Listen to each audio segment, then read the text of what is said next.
इस वीडियो में हम बात करने वाले हैं कि यूनिट वेक्टर्स का क्रॉस प्रोडक्ट क्या होता है। और यहां पर यूनिट वेक्टर का मतलब रेक्टेंगुलर कोऑर्डिनेट यूनिट वेक्टर, अर्थात ऐसे यूनिट वेक्टर्स जो कि तीन रेक्टेंगुलर कोऑर्डिनेट एक्सिस के डायरेक्शन में हो। जैसे कि हमें पता है एक्स एक्सिस के डायरेक्शन में जो यूनिट वेक्टर होता है उसे हम आई कैप कहते हैं। तो ये रहा आई कैप। और y एक्सिस के डायरेक्शन में जो यूनिट वेक्टर होता है इसे हम जे कैप कहते हैं। और z एक्सिस के डायरेक्शन में जो यूनिट वेक्टर होता है उसे हम के कैप कहते हैं। सो हमें पता लगाना है कि आई कैप क्रॉस जे कैप क्या होगा, आई कैप क्रॉस के कैप क्या होगा, उसी तरह से J cap cross K cap क्या होगा। इस तरह से जितने भी पॉसिबल पेयर्स हैं यूनिट वेक्टर्स का, उनका क्रॉस प्रोडक्ट क्या होगा। तो सबसे पहले चलिए पता लगाते हैं कि आई कैप क्रॉस आई कैप ये कितना होगा। तो देखिए हमें यह पता है कि दो वेक्टर्स अगर सेम डायरेक्शन में हो तो उनका क्रॉस प्रोडक्ट 0 होता है। यहां पर देखिए I cap cross I cap, अर्थात इस आई कैप के साथ उसी तरह का एक यूनिट वेक्टर को हम मल्टीप्लाई कर रहे हैं या फिर उसी को मल्टीप्लाई कर रहे हैं, क्रॉस मल्टीप्लाई कर रहे हैं। तो ऑब्वियस ही बात है आई कैप और आई कैप का डायरेक्शन सेम है क्योंकि वो सेम वेक्टर है, तो ये बनेगा 0। और उसी लॉजिक से देखें तो जे कैप क्रॉस जे कैप ये भी बनेगा 0 और K cap cross K cap ये भी बनेगा 0। तो अब चलिए देख लेते हैं कि ये आई कैप क्रॉस जे कैप क्या होगा। सबसे पहले मैग्नीट्यूड देख ले। मैग्नीट्यूड हम कैसे पता करते हैं दो वेक्टर का क्रॉस प्रोडक्ट का?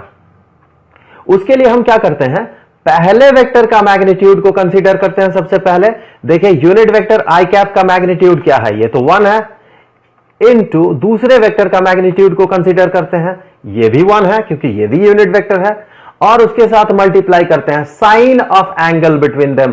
तो इन दोनों यूनिट वेक्टर्स के बीच का जो एंगल है ये तो 90 डिग्री का है और हमें पता है sine of 90 degree is equal to 1। So ये बन गया 1।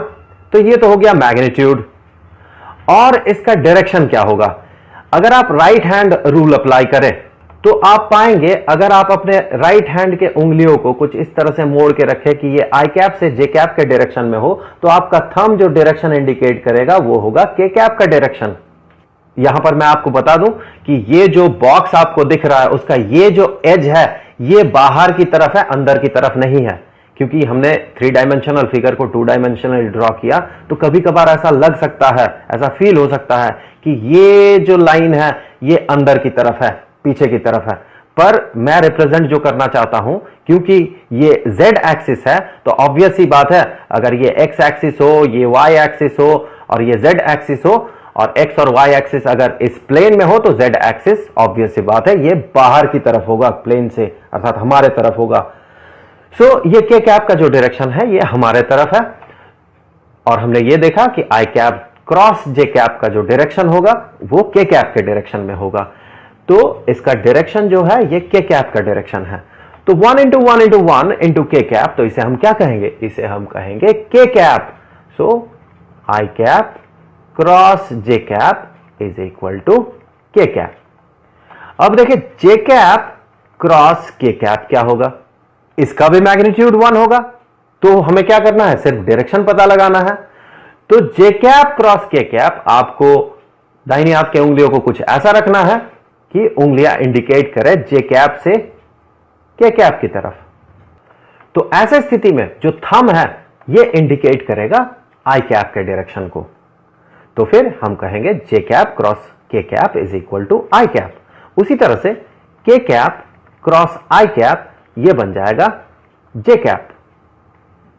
तो इसे याद रखने के लिए लोगों ने क्या किया, एक फिगर सिंबलाइज कर दिया। कैसे?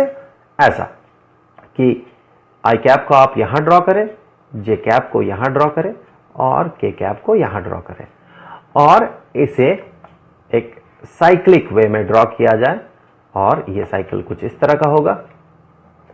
तो यहां अब अगर आप आई कैप और जे कैप को क्रॉस मल्टीप्लाई करते हैं तो आपको मिलेगा के कैप। देखिए I cap cross J cap is equal to K cap. उसी तरह से J cap cross K cap is equal to I cap और K cap cross I cap is equal to J cap. तो ये तीनों unit vectors क्या सिर्फ इसी ऑर्डर में रह सकते हैं?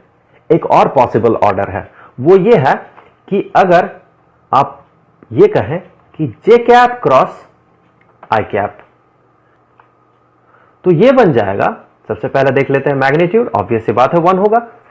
इसका डायरेक्शन अगर आप पता लगाएं राइट हैंड रूल से, तो आप पाएंगे इसका डायरेक्शन होगा के कैप के अपोजिट डायरेक्शन में, तो हम इसे कहेंगे माइनस के कैप। उसी तरह से के कैप क्रॉस जे कैप ये हो जाएगा माइनस आई कैप, और आई कैप क्रॉस के कैप ये बन जाएगा माइनस जे कैप। तो अगर आप इस फिगर में देखें, अगर आप रिवर्स ऑर्डर में क्रॉस प्रोडक्ट पता कर रहे हैं, तो आपको मिलेगा यही यूनिट वेक्टर पर एक नेगेटिव वैल्यू के साथ। So J cap cross I cap is equal to minus K cap, उसी तरह से I cap cross K cap is equal to minus J cap, और K cap cross J cap is equal to minus I cap.